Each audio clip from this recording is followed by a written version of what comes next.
بسم اللہ الرحمن الرحیم۔ السلام علیکم۔ میں زمان بلوچ اپنے چینل فائٹ فار رائٹس طرف سے حاضر خدمت ہوں۔ آج میں بات کرنا چاہتا ہوں پاکستان میں بڑھتی ہوئی مہنگائی پر۔ جیسے ہی نئی گورنمنٹ آئی ہوئی ہے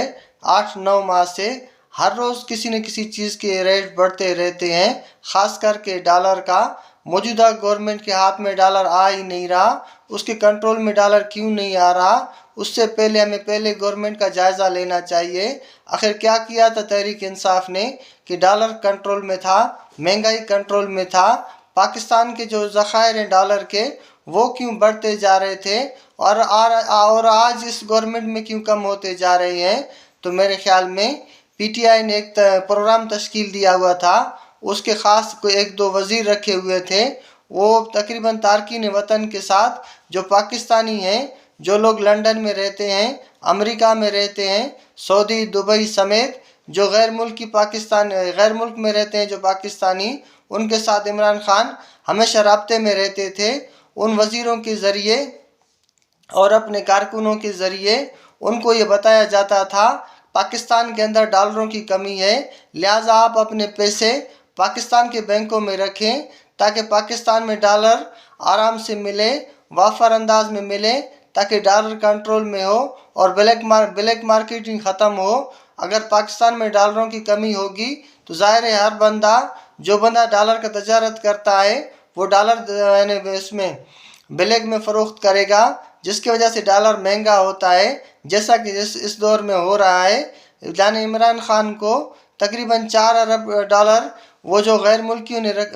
ملک میں رہنے والے پاکستانی رکھے تھے وہ مستقل طور پر پڑے ہوئے تھے، اور اس کے ساتھ ساتھ ہر مہینے 2 ارب ڈالر وہ بیچتے تھے۔ لیکن جیسے یہ نئی گورنمنٹ آئی ہے اس نے سب سے پہلے غیر ملک میں رہنے والے پاکستانیوں کا جو ووٹ دینے کا حق تھا وہ چھینا۔ اس کے بعد ان کو اس گورنمنٹ پر بہت غصہ تھا، انہوں نے یہ اس چیز کا یعنی ہر ملک میں پاکستانی جو رہتے ہیں وہاں انہوں نے اپنے یونینز بنائے ہوئے ہیں، ان کے اسٹوڈنٹ یونین سمیت ان کے بڑے یعنی جو سفارت خانے کے ساتھ رابطے میں رہتے ہیں وہ اسی کے تھرو بات کرتے ہیں۔ ایک ہی بندہ ہوتا ہے پورے ملک میں یا 2-3 بندے ہوتے ہیں جو ان کی نمائندگی کرتے ہیں، جو ان کا پالیسی بیان دیتے ہیں۔ تو انہوں نے یہ بات کیا کہ بھئی ہم لوگ غیر ملک میں رہتے ہیں، ہمارا ووٹ کا وہ جو حق ہے موجودہ گورنمنٹ نے کیوں ختم کیا، ہمیں بغیر اعتماد میں لیے، جس کے وجہ سے لہٰذا ہم اس گورنمنٹ کے ساتھ تعاون نہیں کریں گے۔ اس کے بعد انہوں نے ڈالرز بیچنا بند کر دیا، جس کی وجہ سے پاکستان اسٹیٹ بینک کے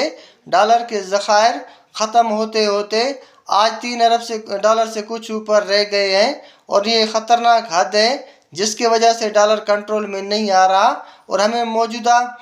گورنمنٹ کی پالیسی بھی اتنی ایسی کوئی خاص نظر نہیں آ رہی کہیں سے اسے ڈالر ملے جو فری میں ہو۔ تو میرے خیال میں یا تو یہ ہونا یہ چاہیے تھا اس موجودہ گورنمنٹ کو بھی جو بندے وہ انگیج تھے پی ٹی آئی کے ساتھ، یہ بطور پاکستان گورنمنٹ کے ان کو انگیج کرتا، ان کے ووٹ کا جو حق تھا اس کو ختم نہیں کرتا، وہ اسے سمجھاتا۔ جو چیزیں تھیں ظاہر ہے وہ پاکستانی ہیں، اگر وہ ووٹ کرنے کو عمران خان کو کر سکتے ہیں تو بھلا وہ یعنی پی ایم ایل این کو یا یہ پی ڈی ایم کو کیوں نہیں کر سکتے؟ لیکن مسئلہ یہ ہے اس کے لیے بھی اس کا اعتماد حاصل کرنا بہت ضروری تھا۔ اگر آپ نے اس کا ووٹ کا حق ختم کر دیا، وہ سمجھتے تھے